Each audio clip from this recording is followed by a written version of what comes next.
Buenos días, tardes y noches para quienes nos están escuchando, viendo. Hoy estamos con J. Hermes Ramírez, poeta y editor transmasculino. Sus versos ponen énfasis en el cuerpo como material moldeable y las vivencias de identidades transnominales. Hoy nos vamos a referir al libro Trabo Equivocado, el cual tengo aquí, el cual fue publicado en 2024 y reimpreso en 2025, y trata temáticas sensibles en torno a la vulnerabilidad del cuerpo frente a las instituciones a través del lenguaje poético. Así que antes de ir directo como al libro, voy a preguntarte, Jota, ¿cómo te sientes hoy? Hola Sam, feliz la verdad de poder tener la instancia de compartir y de conversar respecto a esta obra, de que es viernes y que ya se va cerrando la semanita, así que bien, la verdad. ¿Y tú? ¿Cómo estás tú? Oh, muchas gracias por preguntar. Yo bien, aquí un poquito los resfríos que son como lo clásico del invierno, pero Eh, creo que he estado peor en torno al resfrío, así que, pero nada, pero feliz igual de entrevistarte porque justo coincide con el mes del orgullo, justo coincide con temáticas que son bien importantes y porque a mí personalmente tu libro me gusta bastante, entonces siempre es un agrado que el resto de las personas lo conozcan. En ese mismo sentido, igual este año ha sido bien difícil en varios contextos y también también complejo para las personas LGBT, sobre todo igual a nivel político, por más que siempre es complejo. Mm. Pero ¿cómo te sientes tú al respecto y cómo ha sido este año para ti también? Yo creo que ha sido como un año de reagruparse.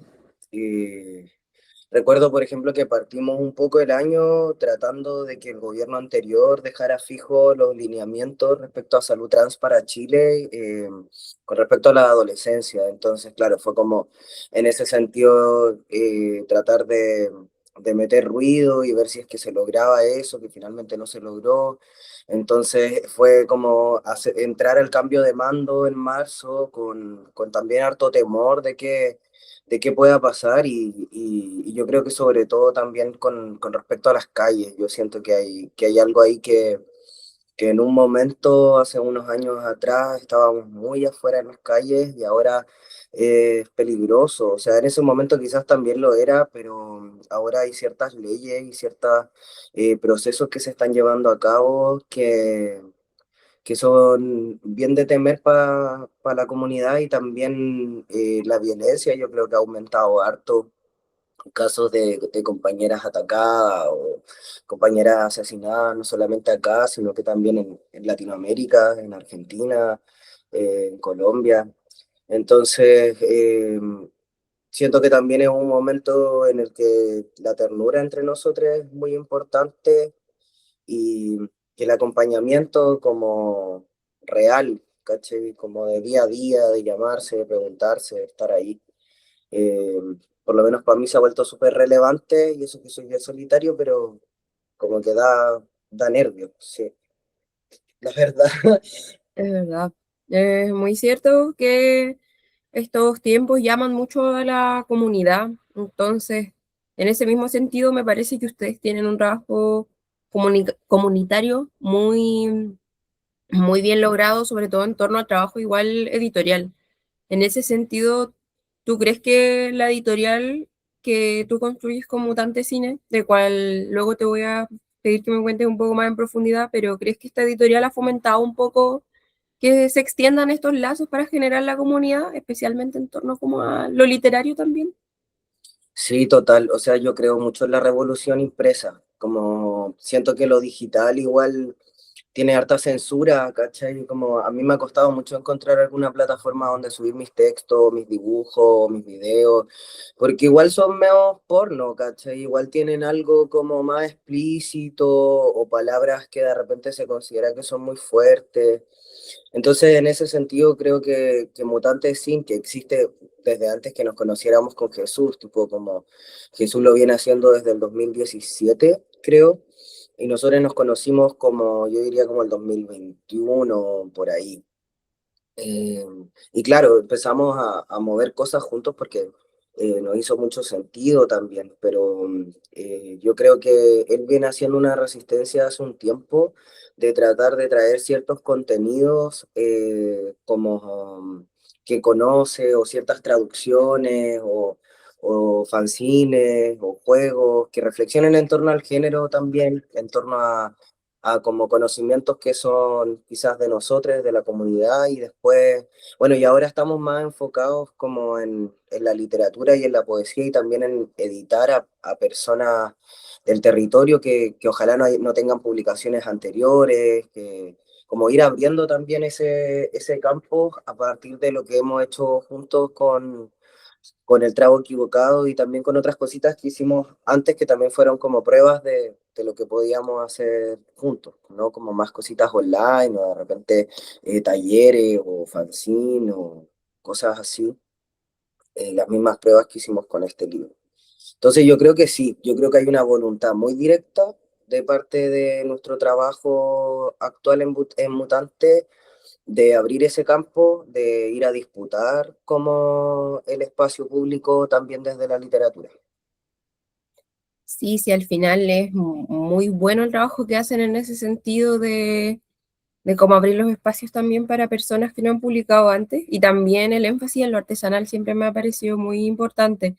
En ese sentido, ¿cómo ha sido como para ti cuando empezaste a trabajar como editor junto a Jesús? ¿Y qué significa el trabajo artesanal igual? O sea, ¿qué dificultades tiene o complejidades a lo mejor? Y también qué cosas positivas, además de lo que ya mencionabas. Yo voy a partir por atrás, voy a partir como por la cosa manual, que yo creo que también tiene para nosotros esta, mira, puede ser un poco romántico, ¿no? Pero también yo creo que es bien político como esta cosa de que no te llegue una caja de libros a tu casa, ¿cachai? O sea, veis la construcción de cada uno, te vais relacionando con ellos de otra manera, tienen las marcas del paso de las manos, ¿cachai? Como del papel, y yo creo que también te hace reflexionar en torno a cuánto cuesta levantar un objeto, cuánto trabajo manual requiere detrás levantar realmente un libro, o sea, plegar cada una de las hojas, si tiene, no sé, 60 páginas y son 100 ejemplares, ya estáis hablando de 600 hojas mínimo que vais a tener que doblar y luego tenéis que compaginarlas y coserlas y adosarle una portada, entonces... Eh, a mí ese trabajo me interesa mucho, el trabajo de encuadernación me gusta mucho, me centra también. Y el fanzine me gusta de pequeña, entonces, claro, con mi primer libro, que fue La Quienes Queden, también lo hicimos así, yo también hice el trabajo manual de la confección conjunto con la editora y claro, ahora fue como repetir un poco y también para de alguna manera como abaratar costos con Jesús para poder sacar la mayor cantidad de ejemplares posibles, para poder como sostener algún tipo de precio que se pueda vender dentro de nuestra comunidad o poder hacer ciertos descuentos o ciertos regalos. Entonces, claro, como que se ha transformado en eso también, y yo creo que en un momento de compañerismo, en un momento de disfrutar de alguna manera lo que estamos haciendo, eh, como de no entrar completamente a la máquina industrial, y también porque no sé si podríamos, o sea, los costos de eso son altísimos, ¿cachai? Estáis hablando de una cantidad de ejemplares mucho más alta, nosotros lo más sacamos 400, que es lo que sacamos con el trago equivocado y es lo máximo que hemos sacado, ¿cachai? Entonces, también estamos hablando como de otros niveles. No es que no nos gustaría, pero también la industria editorial, la industria de confección del libro requiere de ciertos montos para poder echar a correr una máquina. ¿Cachai? Entonces no es tan fácil sacar un libro y aprender a hacerlo también creo que es una manera como de poder sentir que lo podías hacer en cualquier momento, ¿cachai? Como podía hacer un libro con tus manos. Y eso es súper importante porque de alguna manera creo que se ha perdido un poco como para nosotros seres del siglo XXI tecnológicos, esa capacidad de decir, bueno, doblo una hoja para acá, doblo otra hoja para acá, la corcheteo y tengo un libro, ¿cachai? Como tengo un fanzine. Entonces, nosotros igual hicimos para el lanzamiento del Trago Equivocado en la Inquieta Librería, hicimos como una pequeña perfo sea, un gesto, yo creo que fue armar un libro con nuestras manos ahí en ese evento. Eh, pero claro, lo que hicimos fue que nos pintamos, nos sumergimos las manos en pintura y estaba Leo, que es el que hizo la portada, Jesús, que es quien hizo todo el tema de la diagramación y fue editor de texto también, y yo que lo escribí, y nos íbamos pasando el libro y íbamos haciendo distintas partes. Jesús como que dobló el interior, lo acomodó, yo doblé la parte como de la tapa dura, y después lo até, porque claro, el libro no va cosido, tiene una atadura media inventada, ¿cachai? Como que un poco a partir de las pruebas fue que me salió así. Y claro, van como metidos los dos cuadernillos dentro como de un nudo y luego va la tapadura por detrás, entonces hicimos todo ese proceso como en vivo, exacto, ese mismo, ¿cachai? Que está como metida la tapadura, entonces hicimos, básicamente armamos un libro ahí, Sí. entre el estrés que fuimos quienes estuvimos participando de la misma creación. Oye, qué tremendo el gesto igual. Debe ser algo muy, no sé, debe ser algo muy vivo, como ver cómo se va creando este libro en el mismo momento del lanzamiento. Me parece un buen gesto y mezcla también otras áreas. Crea como la interdisciplina también, como lo que es la performance. Sí, claro, o sea, yo creo que también, no sé, fue una manera de demostrar, yo creo igual el esfuerzo detrás, como cuánto tiempo toma, ¿cachai? Mm. Como, porque no es inmediato, o sea, no, ¿cuánto tiempo toma? No sé, 3 minutos, ¿cachai? Que son tres y tres y tres y tres y así, y parás y te tomás un té, entonces no sé, como que sí, yo creo que fue bonito ese proceso y después cuando fui a Salón Silicona, Ciudad de México, a mostrar el libro, me llevé como un video casero que hizo un amigo de ese momento, entonces lo proyecté en una muralla y también hubo un momento como de hablar precisamente de lo que me estáis preguntando ahora, como de esa manufactura detrás del libro, que se nota igual cuando lo tocáis. Sí, se nota bastante, como que se aleja de esa misma industrialización que hablabas tú y se vuelve algo más personal, que también es bastante importante en el tema del libro. Y bueno, de las mismas temáticas de lo personal, me parece que Trago Equivocado también es un libro bien personal, pero antes de referirnos a ese mismo libro, cuéntanos igual, ¿cómo fue que empezaste a escribir? ¿Qué te motivó a empezar a escribir? Y quizás un poco de proyectos anteriores también, temáticas han tratado. Eh, ya, yo escribo de chica, como por intuición. O sea, mi abuela siempre fue, o sea, siempre ha sido buena para leer y callar. Entonces, teníamos como una conexión ahí, como en los libros y las letras. Y en algún momento, no sé cómo, llegó a mí los diarios de vida pequeña y nunca más los solté. Y se convirtieron en algo que hasta el día de hoy me ayuda mucho a procesar la vida. Yo, como que mi primer impulso no es como escribir para que otros lo lean, es como escribir para poder, no sé, respirar, poder procesar lo que me está pasando, poder botar una emoción, poder como decir algo que no le quiero decir a nadie porque no quiero que tenga consecuencias de nada, entonces se lo cuento a mi diario, ¿cachai? Y me marcó caleta el diario de Ana Frank cuando era peque, como recuerdo que al inicio del diario Ana Frank escribe que el papel es más paciente que el hombre y que como que tiene algo que se queda ahí y de alguna manera ella habla un poco como de la traición, como que el papel no va a venir a traicionarte, ¿cachai? Como que no va a decirle a nadie.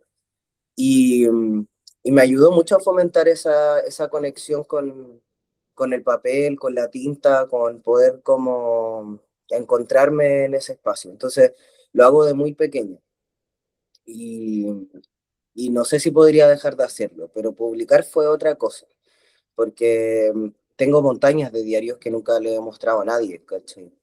Eh, y, y en algún momento yo creo que cuando empecé a consumir hormonas, que fue el 2019, yo me empecé a automedicar testosterona. Y en ese tiempo, no es que no hubiera tanta información, o quizás, bueno, igual había un boom en estos últimos años de información, pero yo estaba muy solo y no conocía a mucha gente trans. Entonces, las únicas personas trans que conocía las conocía por internet y yo creo que también desde ahí empecé como a documentar mi proceso, ¿cachai? Y a escribir un poco como en redes sociales, mi cuenta era privada, como piola, ¿cachai? De mis amigas, y empecé a subir fotos y como escribir un poco al respecto, y también, bueno, de ahí empecé a conocer a otras personas, y un poco llegó Liu Marino a mi vida, que fue la editora de mi primer libro de La Quienes Queden, y a la Liu le gustó mi tesis de literatura, que, que yo nunca sentí que estaba tan buena, pero a ella le gustó bastante y me pidió publicarla. Uy, ¿y de qué trataba tu tesis? Si te puedo preguntar. Era de melancolía e ironía en la literatura travesti de Iván Mona Lisa Ojeda. ¿Cachai que la Mona Lisa Ojeda tiene dos libros de cuentos? Tiene Sí. las Beauty Queens y la misma nota Forever.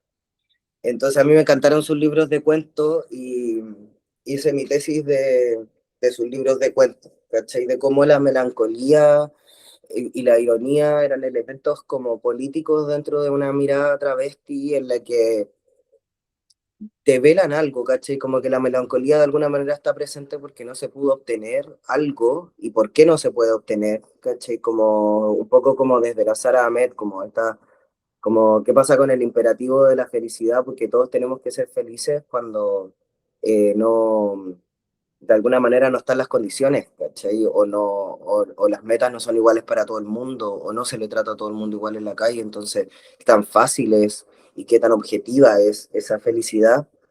Desde ahí como desde la melancolía y la ironía como una manera de poder dar vuelta a la palabra del poder, ¿cachai? Como...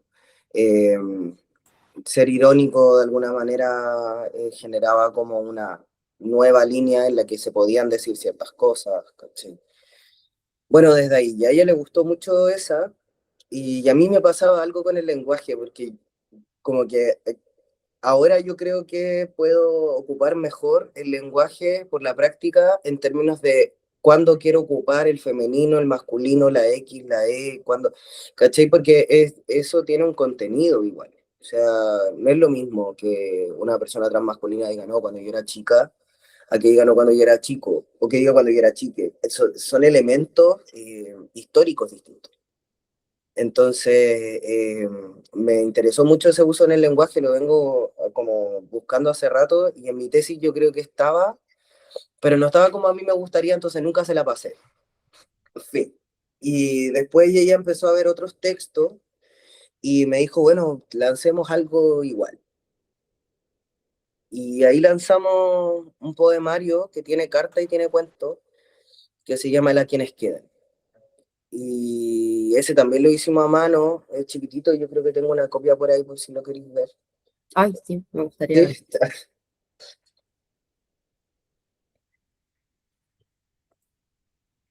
mira, están, es que, claro, pasaron muchas cosas porque, bueno, primer libro, ¿no? Pero este de La Quienes Queden, en mi copia personal que está bastante destruida porque había estado muchas veces y lo he prestado muchas veces. Pero claro, este salió la primera edición en el 2021. Ya. Y, y hicimos 100 primero y se fueron vendiendo y al final hicimos 400 y después ya no hicimos más con los años. No me acuerdo cuándo fue la última edición, creo que el 2023. Eh, sí, porque yo dije no voy a sacar más libros y después salió el trago equivocado. Pero claro, no había escrito en un rato, era, o sea, así, solamente habíamos hecho copias de, de ese mismo, ¿cachai? De modo manual y etcétera. Entonces ahí ya empezó otra etapa, que era como publicar. Y, y no sé, fue raro, fue raro porque a la quienes que le fue muy bien. El lanzamiento se llenó y como que había mucha gente y yo me intimidé un poco porque no, me cuesta igual a mí, como lo público, ¿cachai? Entonces, no sé, pasó el tiempo y aprender a lidiar con eso también, como con el activismo, con las personas que se identifican con tu escritura o que te cuentan cosas o que asumen que te conocen porque se leyeron un cuento tuyo y que pensaron que tú eres el protagonista, que también es algo que sucede. Yo invento harto. Entonces, no sé, como que fueron pasando cositas, pero me han llevado a la verdad es que valorar también mucho más la literatura como una arma de encuentro también, no sé.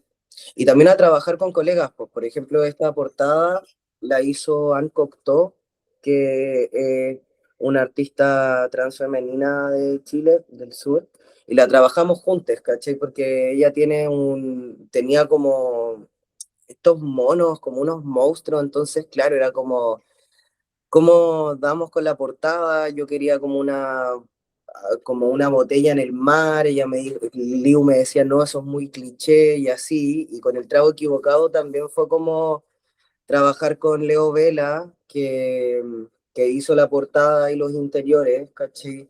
Y bueno, ahí nos fuimos por otro lado, porque Leo tiene todo este rollo con los bichos y como con los capullos, y yo tengo todo este rollo con la concha.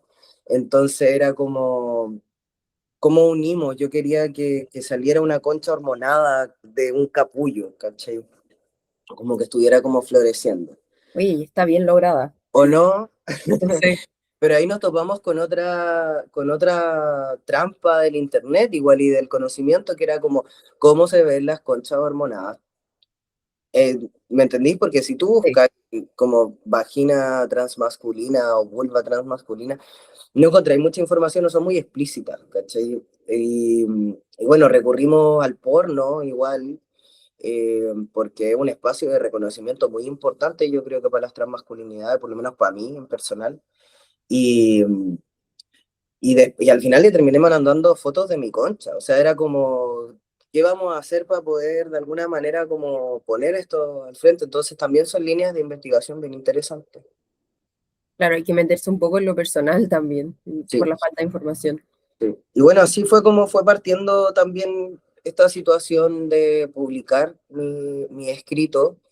Y, y también de que las personas que estaban a mi alrededor me dijeran como, onda, tenéis que seguir haciéndolo porque no hay mucha gente haciéndolo y es súper importante, ¿cachai? Y es súper necesario.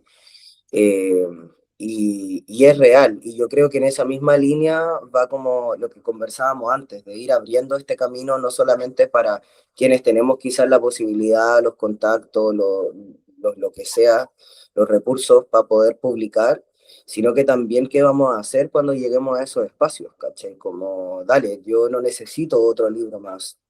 ¿Me entendís? Como se puede gestionar más adelante. Ahora yo creo que es importante eh, abrir el campo y demostrar que las personas trans travestis escribimos un montón y de distinto tipo, y poesía y cuentos y ensayo y un montón de estilos de conocimiento y de arte que también es necesario que nosotros nos abramos esos espacios porque los programas educativos que se supone que forman en literatura están cero preparados para la literatura disidente. O sea, acá leen al MBL en los colegios y ser matado.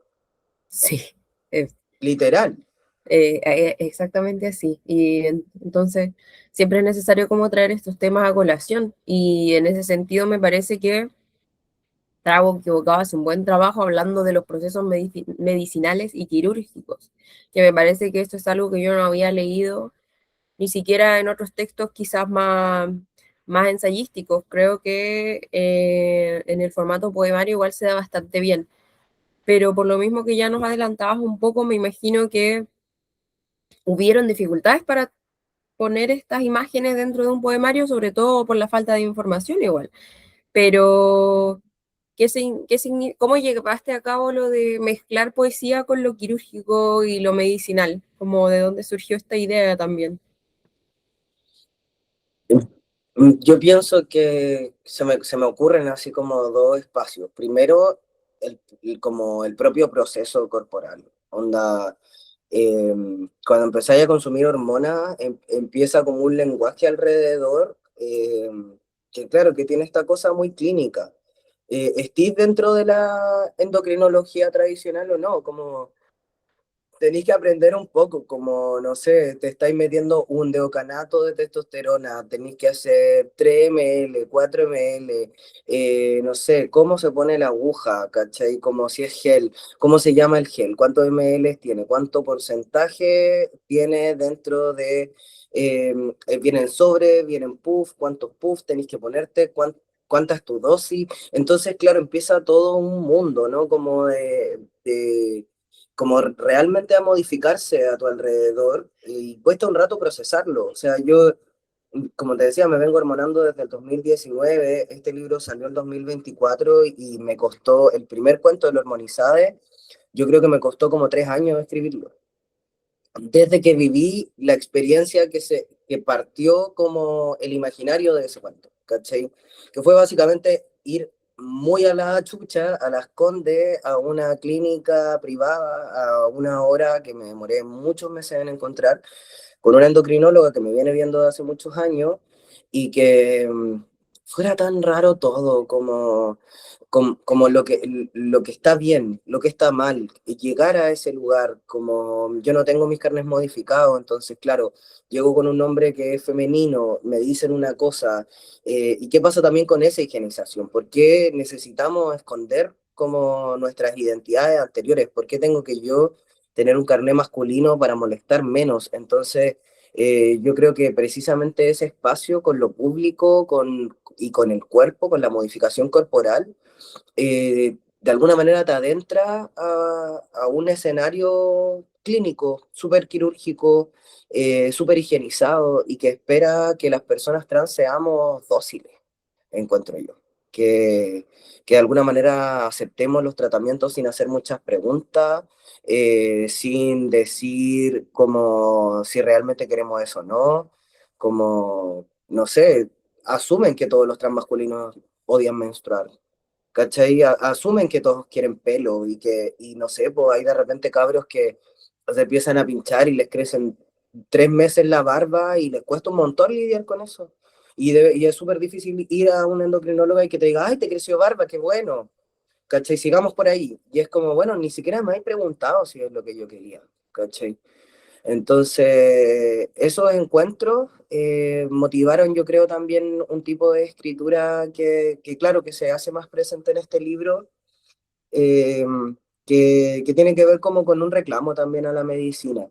Y en ese sentido, no puedo negar que Paul Preciado para mí ha sido una inspiración desde hace muchos años. O sea, yo el 2017 me leí Testo Yonki y recuerdo que fue la primera vez que yo entendí que uno poner hormonas, como no solamente que las mujeres trans se podían poner hormonas, sino que una persona como yo también tenía ciertas hormonas que podía utilizar y que podían pasar cosas en su cuerpo. Esa weá me voló la cabeza y empecé a averiguar más al respecto. Y además que eso podía ser por tráfico, ¿cachai? Que es algo que yo valoro mucho y que como no necesariamente tener que pasar precisamente por estos espacios que no están preparados para nosotros, ¿cachai? O sea, ir aprendiendo no sé, pues como cuáles son los niveles esperados, porque precisamente en ese cuento hay algo ahí que fue la gran motivación, eh, que es como que cuando te hacen exámenes de hormonas, aparece como niveles de referencia, ¿cachai? Y los niveles de referencia se supone que te dicen si es que estás bien o estás mal, po, ¿cachai? Como si es que tenéis mucho, tenéis muy poca, qué sé yo. Y claro, como yo tengo un carnet femenino, mis niveles de referencia son los de una mujer cisgénero, ¿cachai? Entonces, cuando yo veía mi examen, no podía entender nada porque era como niveles de referencia máximo 102 y yo 340 y algo, ¿cachai? Entonces era como que, ¿qué pasa aquí? ¿Me entendís? Como no están preparados, ¿me entendí? No hay realmente un conocimiento que estén generando o si lo están generando con qué perspectiva, ¿cachai? Porque yo no conozco a ninguna persona trans que sea endocrinóloga y que esté trabajando en esos procesos, ¿cachai? Entonces, ¿y por qué? También me hace preguntarme, ¿no? Como, ¿por qué no estamos ahí? ¿Qué pasa que no podemos llegar a esos lugares, que no hemos llegado a esos lugares? Entonces, yo creo que en toda esa como volada que también me pasaron y me fui probando distintos tipos de hormonas, llevando un rato también ya en este proceso, ¿cachai? Yo llevo 7 años hormonándome, eh, entonces, claro, como que hay cosas, hay reflexiones que ya van madurando y que de alguna manera han logrado salir a través de la escritura, ¿cachai? Y a mí en ese cuento en particular me interesaba como primero mostrar como esa cosa áspera del sistema, que es como todo el rato súper rígido, ¿cachai? Es como, sí, no, bueno, pero ustedes no saben si yo soy hombre o mujer, ¿cachai? Como, ¿por qué necesitan esa respuesta? ¿Me entendí? Y las cosas no funcionan si es que no van por ahí, y también como la mirada cisgénero sobre nuestra vivencia, porque por ejemplo ella, me acuerdo muy bien que me hablaba de un cabro trans que había dejado la hormona y que después volvía y ella hablaba todo el rato como de una crisis, ¿cachai? Como que decía que el riesgo de dejar y volver a la hormona era la salud mental y no sé qué. Y yo igual entendía al compa que de repente como que no quería pincharse un año, ¿me entendís? Como, y que después menstruaba y la abuela hacía mal, no sé, como que cuando ella me relataba estas cosas, un poco para meterme pánico y decirme como así no se hace, no sé, como que a mí igual me pasaban otras cosas. Y, y claro, me demoré unos buenos años en terminar ese cuento, que ni siquiera es tan largo, solamente como que a mí me costó ir cerrando ciertos procesos que se abrieron cuando empecé a escribirlo, ¿cachai? Es que es complejo y también nos demuestra que el sistema sigue siendo muy binario en ese sentido, como que sigue teniendo estas como salidas en que tienes que estar acá para ser hombre, tienes que estar acá para ser mujer, como que no da paso a la ambigüedad.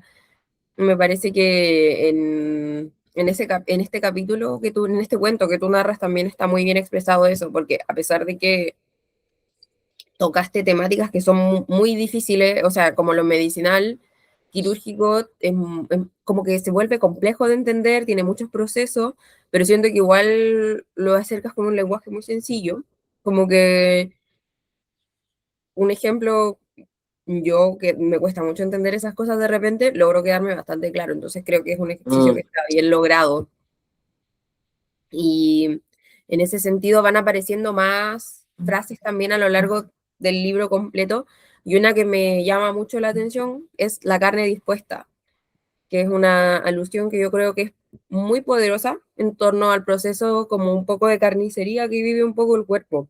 mm. Entonces, ¿cómo logras tú construir estas metáforas de donde, aparte de estos propios, como más allá de lo medicinal y lo quirúrgico, cómo ya logras ver al cuerpo como como, como esta carne? Yo creo que leyendo harto, sabí como, no sé, probando palabras, probando cómo se ve, cómo se siente, porque claro, es como a dónde llega la aguja, ¿cachai? Como dónde es que, porque no es en la piel, ¿me entendís? Como el gel está en la piel, pero cuando te claváis algo, cómo se siente el líquido, yo creo que para mí ha sido muy importante como tratar de describir como sensorialmente ciertas experiencias, ¿cachai? Como no con una sensación de decir como, bueno, esto es. Yo trato de escapar harto como de decir como, bueno, la vivencia transmasculina o la vivencia trans es, porque son todas distintas y cada quien está en su propia búsqueda y eso es súper válido y es precisamente contra la asimilación que tenemos que escapar, ¿cachai? O protestar, porque esto que tú decías como de, claro, del sistema binario, que yo creo que no tiene ninguna ganas de dejar de serlo, ¿cachai? Como lo que necesita el sistema es que nosotros es asimilarnos, es que de alguna manera nosotros pasemos piola, es que de alguna manera tengamos nuestros papeles en regla, que podamos darnos a entender dentro de sus códigos de mundo, ¿cachai?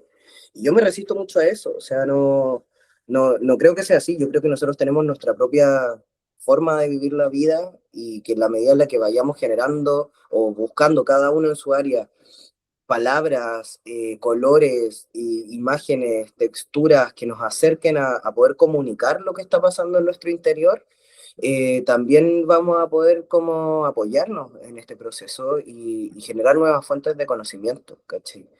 Entonces, claro, como que para mí la carne tiene una cuestión como muy directa, porque no es solamente el cuerpo, yo creo que el cuerpo tiene como esta cosa como de lo entero y se asume que tiene como una forma, pero claro, como cuando yo me operé sentí mi carne, ¿cachai? Como sentí como los tajos y no era solamente la piel por encima, sino que era como las capas de abajo para arriba, entonces ha sido un gran proceso como entrar a mi cuerpo, que yo creo que ha sido como aquello que me ha motivado caleta a escribir de la transición, es que yo huía mucho de mi cuerpo antes, a través de muchas cosas, pero me costaba un montón como hacerme cariño, sentarme un rato conmigo, estirar, ¿cachai? Como ducharme, no sé, cosas así. Entonces, uno de los descubrimientos más grandes de la transición ha sido poder estar en paz con el cuerpo, que a final de cuentas es esta cosa bien interesante que es súper involuntaria, ¿cachai? O sea, uno, como no sé, nacís con un cuerpo, ese cuerpo viene como un poco preconfigurado, puede hacer ciertas cosas, otras no, y tenéis ciertas capacidades de modificarla, eh, y es a través de donde pasa lo sensitivo, ¿cachai? O sea, nuestra experiencia del mundo la vivimos a través de nuestro cuerpo, a través de los sentidos, ¿cachai? Entonces, claro, como un poco ahí, yo creo que en ese, como tanto en el cuerpo como un nuevo hábitat para mí, que sentía que estaba muy lejos de mi cuerpo, que no, que algo nuevo, ¿cachai? Entonces, yo creo que desde ahí también han entrado esas palabras, como recuerdo muy bien que la primera vez que yo me puse gel, yo tenía mucho susto de subir de peso porque tengo un historial de desorden alimenticio y gordofobia muy instaurado en mi vida. eh, y que claro, ha ido quedando atrás precisamente con mirar mi cuerpo de otra manera, ¿cachai? Y yo recuerdo que la primera vez que me puse gel, me dije a mí misma como, bueno, ahora ya no vaya a tener el control, tú no sabes lo que va a pasar ahora, ¿cachai? Te estoy poniendo una cuestión que no tenía idea qué va a traer, así que a soltar nomás, ¿cachai? Como a disponer, a disponer la carne, ¿cachai? A disponer la carne al cambio. Entonces, ese yo creo que desde ahí viene esa frase que tú me dices de la carne dispuesta. Es sumamente importante como agarrarse también de estas metáforas para expresar también una lucha como, y expresar también una disposición. Entonces, gracias por compartir eso y también como ya para ir cerrando en torno al libro, hay otro verso en este poema que se llama La Barra, donde dices, es donde dice la voz poética, perdón, como estábamos hablando de lo personal, se me deslizó. Dice, he sentido que no estoy apto para la felicidad.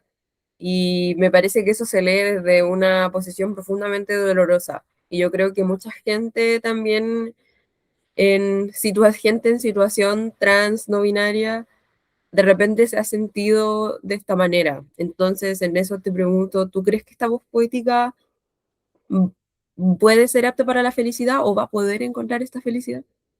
Sí, yo creo que sí, que la felicidad tampoco es algo estático, pero ¿sabéis qué? Yo tenía una depresión muy profunda cuando estaba escribiendo ese poema, porque ese poema sí soy yo, porque yo lo Sí, la soñé gente. como mi adolescencia, ¿cachai? Como, no sé, yo pasé por procesos muy depresivos, como un par de intentos de suicidio en mi vida, y creo que es algo común. Y me da pena que sea algo común, sobre todo entre mis amigas y la gente que está alrededor.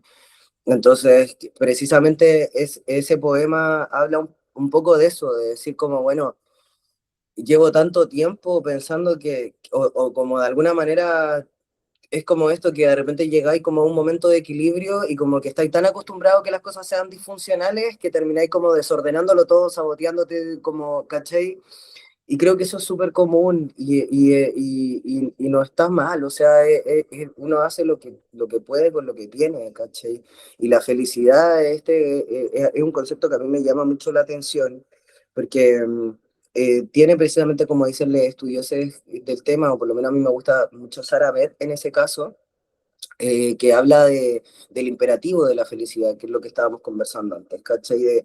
De cómo hay como una obligación, se supone que tú venías a esta vida a ser feliz, ¿no? Como que se supone que tenés que encontrar cómo ser feliz. Y, y chucha, hay un montón de cosas que de repente no se pueden sostener, ¿cachai? Y también ¿qué es esa felicidad? O sea, ¿es el éxito capitalista? ¿Es tener una casa? ¿Es tener un auto? ¿Es tener una pareja?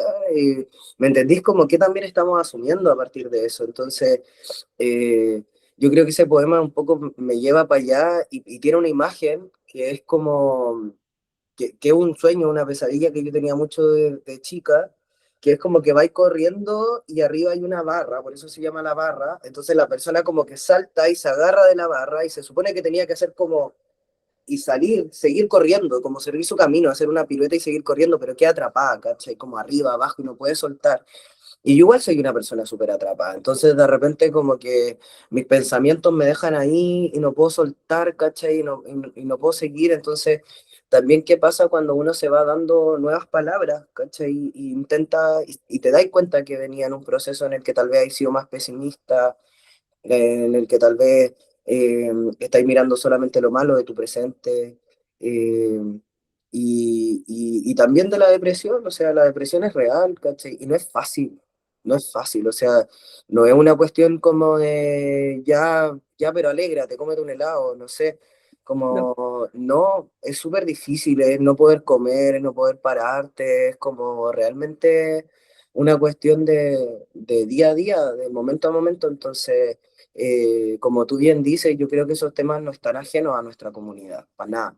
Y tenemos unas altas tasas de suicidio. Y es importante hablar del tema, ¿cachai? Como poner ahí también qué nos pasa, qué nos pasa con eso. Porque claro, se supone que nosotros tenemos que ser hombres felices, se supone que yo tengo que ser como un hombre feliz. ¿Me entendís? Como sí. qué hay también para nuestra vejez, ¿cachai? Como qué podemos esperar para nuestra salud, si no hay nadie que conozcamos que lleve 20 años en hormonas, en testosterona, ¿cachai? Como no sabemos qué va a pasar. Entonces, también esas cosas, yo creo. Sí.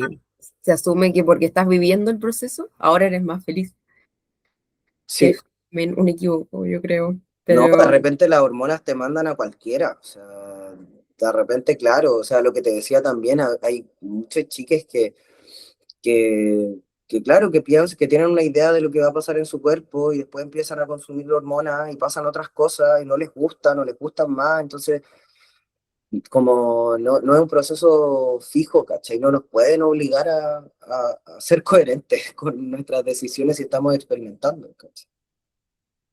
sí, también te pregunté por ese porque me parece que resuena a niveles personales, yo creo que con mucha gente, porque por estos mismos temas que dices tú, que yo creo que muchas veces depresión dialoga un poco con transición, incluso riman, entonces que es algo muy triste, pero creo que es algo muy común, en lo que creo que yo también en ciertos momentos lo leí ya desde una postura más personal y también dije como, oh, aquí estoy yo, pero me alegra igual que haya una perspectiva importante de de la felicidad y como que yo creo que, como tú dices, la felicidad yo creo que no está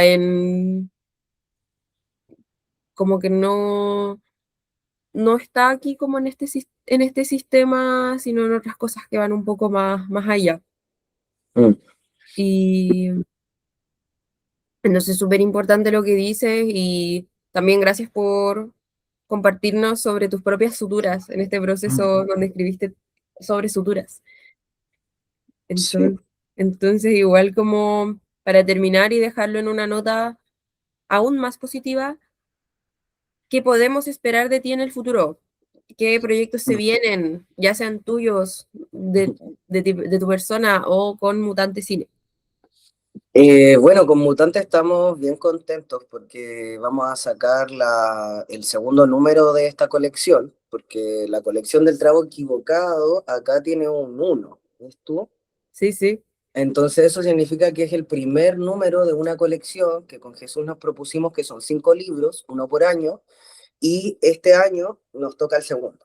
Que hicimos una convocatoria a la que llegaron 22 proyectos, de los que seleccionamos primero 8 y al final quedó uno, nosotros vamos a publicar una persona por año y salió Ivonne Figueroa seleccionada, que es una persona trans muy como del área más investigativa, pero nos envió un poemario que nos dejó pero así jadeando, como, no sé, nos emocionó mucho, así que estamos en ese proceso, ya de iniciar el proceso de edición del libro, ver qué más hay, porque claro, nosotros les pedimos una muestra de 20 páginas, ¿cachai?